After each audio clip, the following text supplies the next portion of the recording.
Hi guys, I hope you will be a fine. तो आज से स्टार्ट कर रहे हैं हम लीनियर अलजेब्रा का कोर्स। तो फर्स्ट ऑफ ऑल देख लेते हैं हम introduction of linear algebra.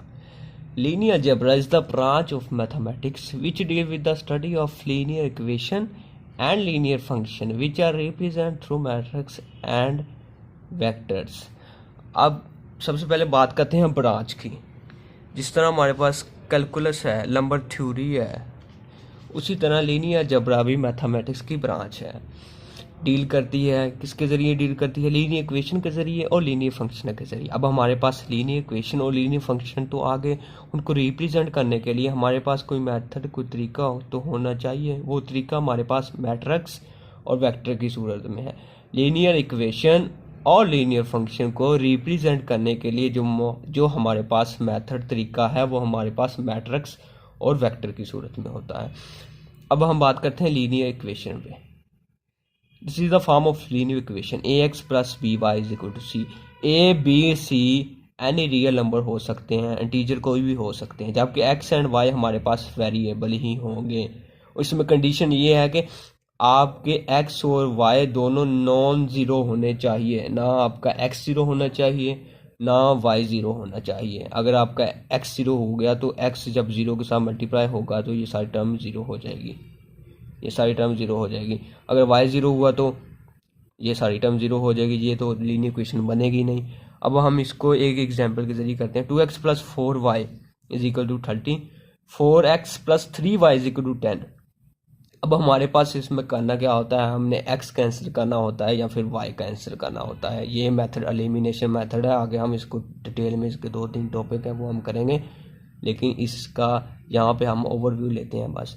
2x plus 4y is equal to 30, 4x plus 3y is equal to 10।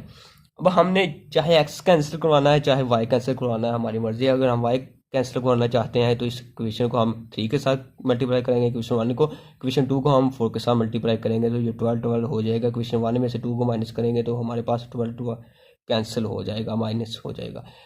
इसको हम 2 के साथ मल्टीप्लाई करेंगे तो हमारे पास x जल्दी 4x बन जाएगा। जब नीचे 4x होगा, इक्वेशन 1 में से इक्वेशन 2 को माइनस करेंगे। ये देखें नीचे इक्वेशन 1 को हमने 2 के साथ मल्टीप्लाई करवाया, इक्वेशन 1 में से फिर इक्वेशन 2 को माइनस कर दिया। जब 2 माइनस हुई तो नीचे वाले साइन चेंज हो गए। जब नीचे वाले साइन हो गए तो ये 4x से कैंसिल हो गया। इधर क्या रह गया? 8y माइनस 3y, ये 5y रह गया। इधर 60 से में से 10 निकाला तो 50 रह गया। अब 5 हमारे पास इधर मल्टीप्लाई का है, इधर आगे डिवाइड हो गया तो y की वैल्यू हमारे पास 10 आ जाएगी। अब 10 हमारे पास y की वैल्यू आ गई। इसको हम किसी एक में से पुट करके, चाहे इक्वेशन 1 में पुट कर लें चाहे इक्वेशन 2 में पुट कर लें, हमारे पास x की वैल्यू आ जाएगी। हम इसको इक्वेशन 1 में पुट करते हैं। 2x प्लस 4, y की जगह हमने y की वैल्यू लगाई 10 इज इक्वल टू 30। जब 4 मल्टीप्लाई हुआ तो 40 हो गया। इधर 40 हमारे पास प्लस का है, इधर आके माइनस का हो गया। क्या रह गया? माइनस। इधर हमारे पास माइनस 10 रह गया। तो 2 हमारे पास क्या है? मल्टीप्लाई का है। जब इधर आएगा तो डिवाइड का हो जाएगा, तो x हमारे पास हो गया -5। अब हमने लीनियर इक्वेशन तो देख ली। अब इसके बाद देखते हैं हम लीनियर फंक्शन। अब लीनियर फंक्शन में जो मेजर चीज़ देखनी होती है वो सारी की सारी बात है डिपेंडेंट और इंडिपेंडेंट की। हमारे पास लेफ्ट हैंड साइड डिपेंडेंट है on the right hand side, यानी left hand side depend on the right hand side. Right hand side में क्या है? ए हमारे पास कांस्टेंट टर्म है, हम कोई भी लिख सकते हैं, वो कांस्टेंट चेंज नहीं होगा जब हमने ले लिया। बी हमारे पास क्या है? एक्स का कोफिशिएंट है। और एक्स क्या है? हमारे पास इंडिपेंडेंट वेरिएबल है, यानी हमारे पास y डिपेंड कर रहा है x पे, x इंडिपेंडेंट है। इसको एक एग्जांपल के जरिए देखते हैं। y is equal to 25 plus 5, ये हमारे पास 5 हमने कांस्टेंट ले लिया, ये यही रहेगा कोफिशिएंट है x का। जब हमने 1 पुट किया तो हमारे पास आंसर आया 30। इसके बाद हमने 2 पुट किया तो हमारे पास आंसर, जब 2 इसके साथ मल्टीप्लाई हुआ, x की जगह 2 पुट किया जो, तो ये हमारे पास हो गया 35।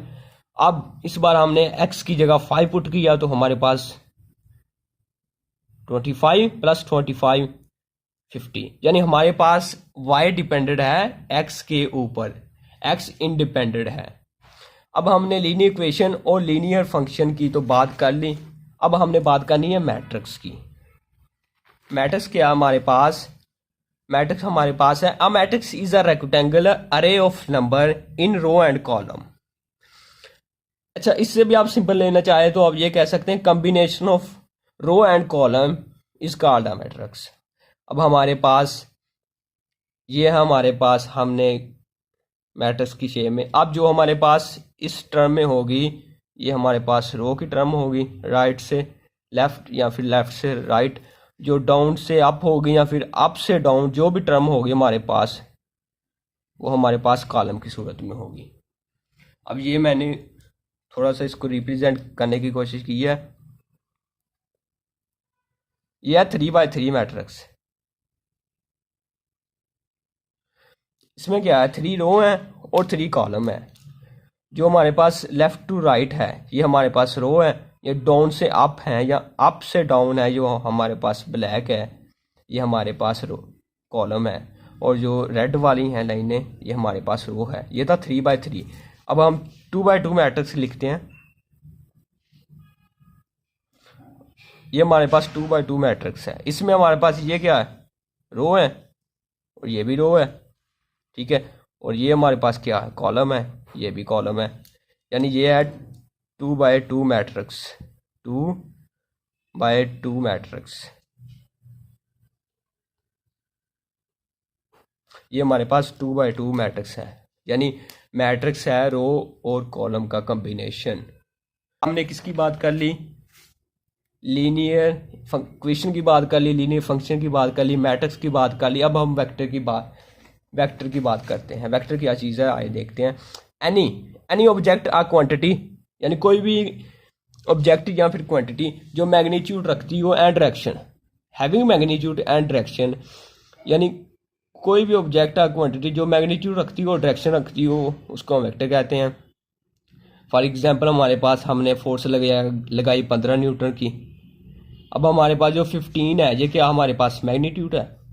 अब फोर्स 15 है, फोर्स तो लगा दिया हमने लेकिन वो किसी डायरेक्शन में लगाई, वो हमारे पास डायरेक्शन होगी एक्स एक्सिस होगी, वाई एक्सिस होगी, जी एक्सिस होगी, यानी हमने मैग्नीट्यूड लगाई हमने 15 न्यूटन की, वो हमने किसी सीमत में लगाई है, डायरेक्शन में लगाई है, वो एक्स एक्सिस लगाई है, चाहे वाई एक्सिस लगाई है, चाहे जी एक्सिस लगाई है। अब वेक्टर को रिप्रेजेंट करने के लिए कुछ तरीके हैं।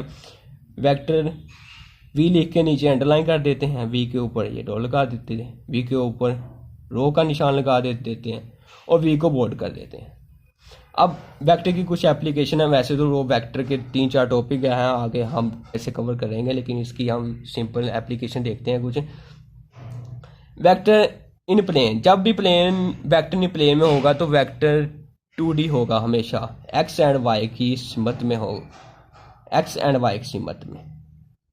और जब वेक्टर इन स्पेस में होगा, स्पेस में एक्स और वाई, स्पेस में तो जी भी है, स्पेस में जब भी वेक्टर इन स्पेस में होगा तो वेक्टर 3D होगा, यानी ये एक्स और वाई ये जी निकला, वो 3D होगा। और नेल वेक्टर क्या होता है, ऐसा वेक्टर जिसकी मैग्नीट्यूड 0 हो वो हमारे पास नेल वेक्टर होता है। और इसके अब वेक्टर के ऊपर कुछ ऑपरेशन लगा सकते हैं हम, वेक्टर की एडिशन कर सकते हैं, वेक्टर की सब्ट्रैक्शन कर सकते हैं और वेक्टर को मल्टीप्लाई कर सकते हैं। वेक्टर को डिवाइड नहीं कर सकते, वेक्टर के ऊपर 3 ही रूल अप्लाई कर सकते हैं। अब हम देखते हैं application of linear algebra in computer science. Computer science में ये क्रिप्टोग्राफिक में इस्तेमाल होता है, फिर इमेज प्रोसेसिंग में इस्तेमाल होता है, ऑप्टिमाइजेशन में इस्तेमाल होता है, ग्राफिक एल्गोरिथम में इस्तेमाल होता है और वीडियो गेमिंग में, मशीन लर्निंग में। अच्छा, क्रिप्टोग्राफी में ये किस तरह इस्तेमाल होता है। क्रिप्टोग्राफी में 2 टर्म होती हैं, एक कोड द मैसेज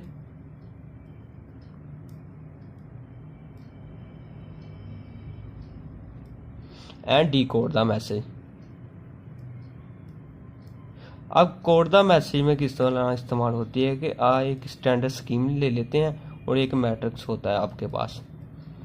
अब मैट्रिक्स स्टैंडर्ड स्कीम के ज़रिए मैसेज को कोड करते हैं और डी कोड करने वाला वो मैट्रिक्स जो होता है उसका इन्वर्स लेता है, इन्वर्स लेके वो मैसेज को डी कोड करता है। ये ज़्यादातर इस्तेमाल होता है कि मैसेज को हाइड करने के लिए, ये ज़्यादातर इस्तेमाल होता है। उसके बाद देख लेते हैं इमेज प्रोसेसिंग में।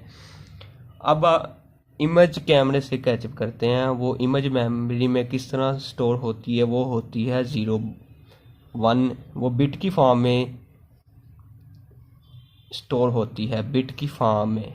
बिट क्या होते हैं, बिट 0 1 की फॉर्म में होते हैं, ऐसे ऐसे स्टोर होती है। उसके बाद ऑप्टिमाइजेशन में, अब ऑप्टिमाइजेशन क्या है कि किसी वर्क को, कोई भी आपने बिजनेस स्टार्ट करना है उसमें आपको मैक्सिमम प्रॉफिट, मैक्सिमम आपको प्रॉफिट हो और आपका मिनिमम टाइम लगे।